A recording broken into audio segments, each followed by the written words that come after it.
Selamat pagi semuanya, siswa-siswi SMA Negeri 3 Temanggung, tahun pelajaran 2021-2022. Hari ini hari Selasa tanggal 13 Juli tahun 2021. Anda siswa SMA Negeri 3 Temanggung sudah resmi dan kami akan menyampaikan materi wawasan kebangsaan. Perkenalkan, nama saya adalah Sri Supriyati. Alamat Jalan Subagio, nomor 107 Temanggung. Guru mata pelajaran PPKN, guru MPLS, wawasan kebangsaan. Saya akan berbicara sedikit tentang wawasan kebangsaan. Pengertian wawasan kebangsaan. Istilah wawasan kebangsaan terdiri dari dua suku kata, yaitu wawasan dan kebangsaan. Dalam Kamus Besar Bahasa Indonesia dinyatakan bahwa secara etimologi istilah wawasan berarti satu, hasil mewawas atau tujuan atau pandangan. Yang kedua, konsepsi cara pandang. Mawas diri atau self awareness. Mawas diri atau juga disebut dengan self awareness adalah sikap kehati-hatian terhadap segala jenis bentuk ucapan maupun tindakan yang akan dilakukan. Mawas diri atau juga disebut dengan introspeksi, berkaca dan bercermin terhadap semua tindakan yang dapat berakibat buruk atau menimbulkan adanya sebuah penyesalan di akhir. Jadi kalau kita akan berbuat sesuatu, kalau kita akan berkata-kata dengan orang lain, harus mawas diri, melihat apakah orang lain bisa menerima dengan baik atau tidak. Kalau diterima dengan baik, kita lakukan, kita katakan.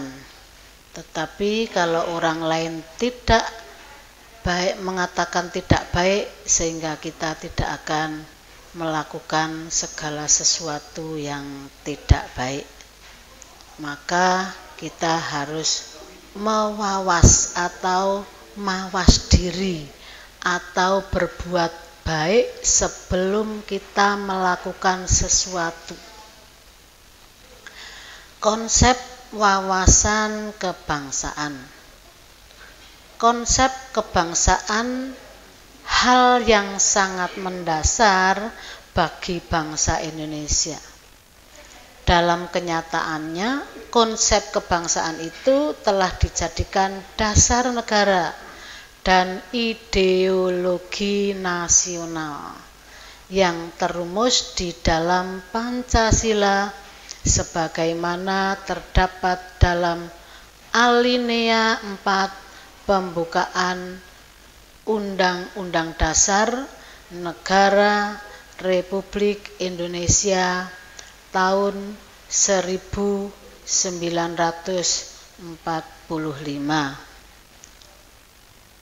Bunyi pembukaan Undang-Undang Dasar Negara Republik Indonesia tahun 1945 yaitu, kemudian daripada itu, untuk membentuk suatu pemerintah negara Indonesia yang melindungi segenap bangsa Indonesia dan seluruh tumpah darah Indonesia, dan untuk memajukan kesejahteraan umum, mencerdaskan kehidupan bangsa, dan ikut melaksanakan ketertiban dunia yang berdasarkan kemerdekaan, perdamaian abadi, dan keadilan sosial, maka disusunlah kemerdekaan kebangsaan Indonesia itu dalam suatu Undang-Undang Dasar Negara Indonesia yang terbentuk dalam suatu susunan negara Republik Indonesia yang berkedaulatan rakyat dengan berdasar kepada ketuhanan yang Maha Esa, kemanusiaan yang adil dan beradab, persatuan Indonesia, dan kerakyatan yang dipimpin oleh hikmat kebijaksanaan dalam permusyawaratan perwakilan, serta dengan mewujudkan suatu keadilan sosial bagi seluruh rakyat Indonesia. Jadi negara Indonesia itu punya tujuan yang terdapat di dalam pembukaan Undang-Undang Dasar tahun 1945 dalam alinea keempat. Yang pertama itu tadi yang sudah saya bacakan. Yang pertama adalah melindungi segenap bangsa. Yang kedua adalah mencerdaskan kehidupan bangsa. Semua bangsa Indonesia harus cerdas, pinter. Apa yang kita lakukan harus sesuai dengan tujuan negara Indonesia. Yang ketiga adalah mensejahterakan rakyat. Semua rakyat Indonesia harus sejahtera. Bagaimana caranya negara Indonesia bisa mensejahterakan bangsanya? Yang terakhir adalah harus tertib. Semua bangsa Indonesia harus tertib dalam aturan-aturan yang ada di negara Indonesia. Karena negara Indonesia adalah negara hukum. Harus taat hukum yang berlaku, konsekuen, bisa dipercaya, dan hukum itu adalah tegas. Harus dilaksanakan dengan baik. Wawasan kebangsaan sangat identik dengan wawasan Nusantara, yaitu cara pandang bangsa Indonesia dalam mencapai tujuan nasional yang mencakup perwujudan Kepulauan Nusantara sebagai kesatuan politik, sosial, budaya, ekonomi, dan pertahanan keamanan. Terus makna wawasan kebangsaan. Wawasan kebangsaan bagi bangsa Indonesia memiliki makna yang pertama. Wawasan kebangsaan mengamanatkan kepada seluruh bangsa agar menempatkan persatuan, kesatuan, serta kepentingan dan keselamatan bangsa dan negara di atas kepentingan pribadi dan golongan. Makna wawasan kebangsaan yang nomor 1 ini adalah tercantum di dalam dasar negara. Sila yang ketiga, persatuan. Kesatuan artinya semua bangsa Indonesia walaupun bermacam-macam perbedaan, walaupun bermacam-macam suku bangsa harus bisa bersatu untuk mencapai tujuan negara. Yang diutamakan adalah kepentingan negara, bukan kepentingan pribadi maupun golongan.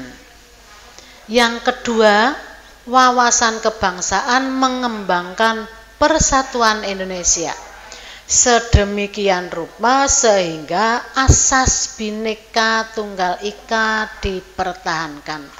Ini juga tercantum dalam sila yang ketiga, persatuan. Bhinneka Tunggal Ika, bermacam-macam perbedaan tetap satu, tidak bisa dipisah-pisahkan. Dari Sabang sampai Merauke itu satu bangsa Indonesia. Apapun alasannya, kita harus bisa bersatu di dalam satu tujuan. Yang ketiga, wawasan kebangsaan tidak memberi tempat patriotisme yang licik. Artinya, bangsa Indonesia harus melaksanakan patriotisme yang sebenarnya. Patriotisme itu artinya adalah rela berkorban untuk kepentingan bangsa dan negara. Apapun alasannya, kepentingan negara tetap nomor satu. Yang keempat, dengan wawasan kebangsaan yang dilandasi oleh pandangan hidup Pancasila, bangsa Indonesia telah berhasil merintis jalan menjalani misinya. Sekarang akan masuk ke pendidikan karakter, walaupun sekarang ini dalam masa pandemi memang pendidikan karakter tidak langsung diberitahukan, diberi contoh secara langsung, tidak seperti saat pendidikan formal tatap muka, tetapi pendidikan karakter tetap diberikan, yaitu dilaksanakan dimulai dari keluarga. Pendidikan karakter merupakan bentuk kegiatan manusia yang di dalamnya terdapat suatu tindakan yang mendidik, diperuntukkan bagi generasi selanjutnya. Misalnya kita sekarang tidak ada pendidikan formal di sekolah-sekolah, tetapi ada pendidikan karakter yang dimulai dari keluarga. Tidak hanya teori, tulisan saja atau hanya dibaca di dalam sub tema pendidikan formal, tetapi mari kita laksanakan di keluarga untuk melanjutkan perbuatan yang baik, mendapatkan karakter jiwa yang baik untuk generasi selanjutnya. Misalnya kalian memberi pelaksanaan perlakuan perkataan yang baik, itu dicontoh oleh adik-adik kalian. Selanjutnya adalah tujuan pendidikan karakter. Tujuan pendidikan karakter untuk membentuk, menyempurnakan diri individu secara terus-menerus dan melatih kemampuan diri menuju ke arah hidup yang lebih baik.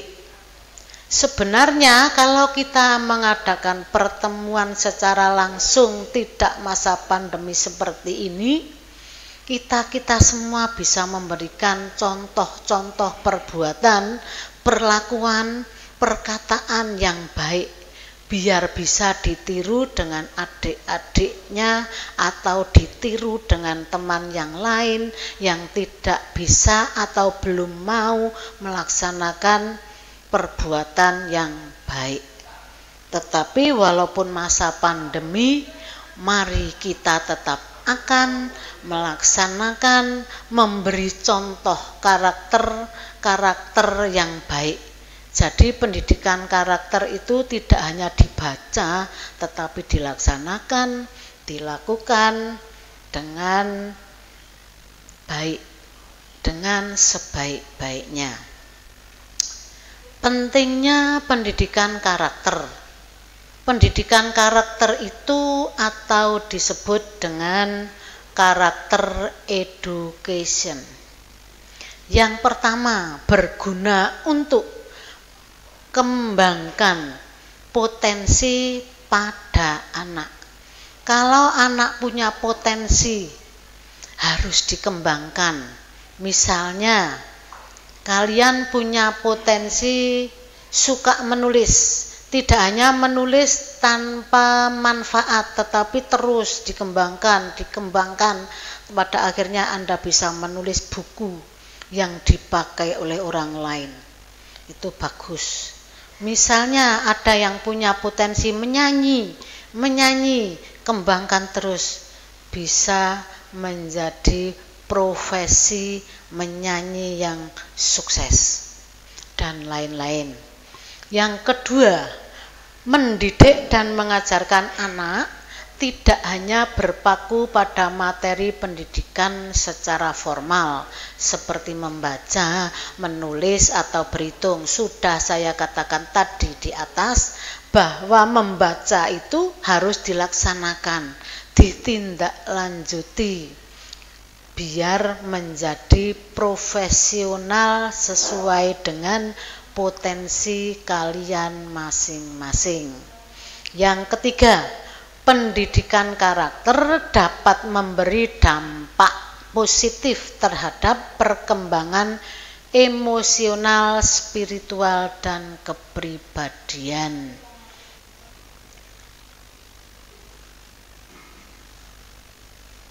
Yang terakhir, akan saya beri tugas. Ini sudah ada di layar, tolong dikerjakan.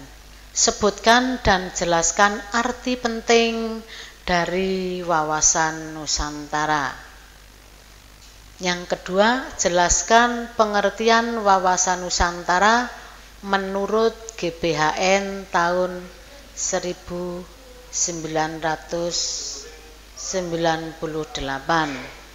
Sekian yang bisa saya sampaikan. Semoga Anda bisa mengerjakan tugas ini, bisa membuka browsing atau sambil belajar sambil membuka Google atau buku-buku yang relevan dengan PPKN. Sekian, selamat siang. Terima kasih.